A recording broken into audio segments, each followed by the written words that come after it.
আমাদের নিজের কিছু ভুলের কারণে কিন্তু আমাদের ফেসবুকের ভিডিওগুলো ভাইরাল হয় না।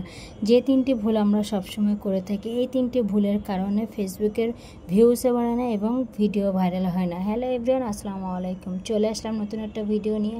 আমার সকালটা কিন্তু দেখতে পাচ্ছেন এমনভাবে শুরু হয়। কোনো দিনও একদম ফ্রেশ হয়ে ঘুম থেকে উঠবে, কোনো দিন একদম চিল্লাইতে মানে ঘুম থেকে উঠে বাবা পাপা কাউরে না দেখলে চিল্লাইতে এই অবস্থায় সকালটা এরকমই শুরু হয়ে যায়। আজকে যেহেতু বৃষ্টি একটা ওয়েদার ছিল, তো দেখেন সকাল থেকে ও বৃষ্টির নাম শুনে কিন্তু 11টার দিকেই কিন্তু বৃষ্টিতে নেমে গেছে নাস্তা খেয়ে।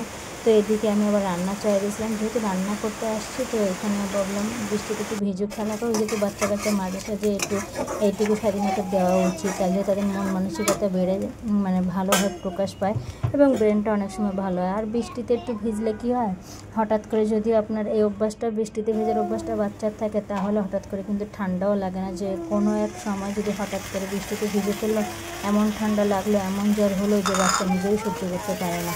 তো মাঝে মাঝে বাচ্চাকে একটু ওয়েদার দেখে, একটু পরিবেশ দেখে, টাইমটা একটু বুঝে বাচ্চাকে ভিজতে দিবেন, তার মন মানসিকতা বিকাশ বাড়বে এবং তার কিন্তু হচ্ছে কিনা মনটা উৎফুল্ল হবে এবং বৃষ্টি পানিটা তার গায়ে শুয়ে যাবে। যেমন ওর অভ্যাস কিন্তু যেতে ঠান্ডা হোক আর যত বৃষ্টি থাকে, ওর কিন্তু গোসল করার অভ্যাস, ও গোসল না করলে রাত্রে ঘুমাইতেই পারে না। তো যেহেতু বৃষ্টি ছিল, তো টেনশন ছাড়াই কিন্তু আমি এখানে রান্না করতে আসছিলাম। আজকে রান্না করব ডাটা দিয়ে, হচ্ছে কিনা চিংড়ি দিয়ে মজা লাগতো। তো যেহেতু খাবা তো ওটা ঝালমরিচ দিয়ে দিবা। তো চিংড়িটা আজকে আর নাই দিলাম, তো শুধু ডাটাটাই রান্না করবে। এখানে কিন্তু পুরো মশলাটা আমার বাসায় যেটা ছিল ওটাই দিয়ে দিয়েছি। এক্সট্রা যে মশলাটা দিয়েছি নারকেল এবং সরিষা আমি ব্লেন্ডার করে রাখছিলাম, ওটা কিন্তু আমি দিয়ে এটা সম্পূর্ণ আমি ডাটাটা ছেড়ে দিই। সেটা কিন্তু সাদা শাকের যে ডাটা শাক, সেটাই শুধু কচি ডাটাগুলো নিয়েছি, যেগুলো শক্ত ডাটা ওগুলো নেয় না, কারণ ওগুলো কিন্তু চিবাইতে মজা লাগে না এবং ভালোও লাগে না, তো কচিগুলো কিন্তু নেওয়া হয়। এখানে কিন্তু আমি রান্নাটা মোটামুটি ভালো মতন মশলাটা কষিয়ে তারপর ডাটাটা দিয়ে দিয়েছি। ডাটাটা দিয়ে আমি কিন্তু হালকা একটু পানি দিয়ে আমি পুরো ঢাকনা দিয়ে দিব, দিয়ে একদম যতক্ষণ একটু ধিমা আঁচ করে হালকা আঁচ করে দিব। ডাটাটা যতক্ষণ নেতিয়ে আসবে ততক্ষণে কিন্তু আমি পর্যন্ত একটু কষাবো, তারপর আমি ঝোলটা দিয়ে দিব। তো দেখতেই পাচ্ছেন এখানে আমার মশলাটা কত সুন্দর, আর এত সুন্দর সরিষা আর নারকেল দেওয়ার কারণে এত সুন্দর একটা ঘ্রাণ ছুটছে, মনে হচ্ছে যে কি একটা রান্না করতেছি। কিন্তু রান্নাটা ছিল আহামরি কিছুই না, ডাটা সামান্য, কিন্তু এর ফ্লেভারটা এত সুন্দর লাগতেছে এবং খাইতে এত মজা লাগে যে এখানে কিন্তু আপনার অন্য মানে মাছ মাংস কিন্তু ফেল হয়ে যাবে এর কাছে। আমার কিন্তু অসম্ভব, আমার কেন, আমাদের বাসার কিন্তু সবাই এটা অনেক পছন্দ করে।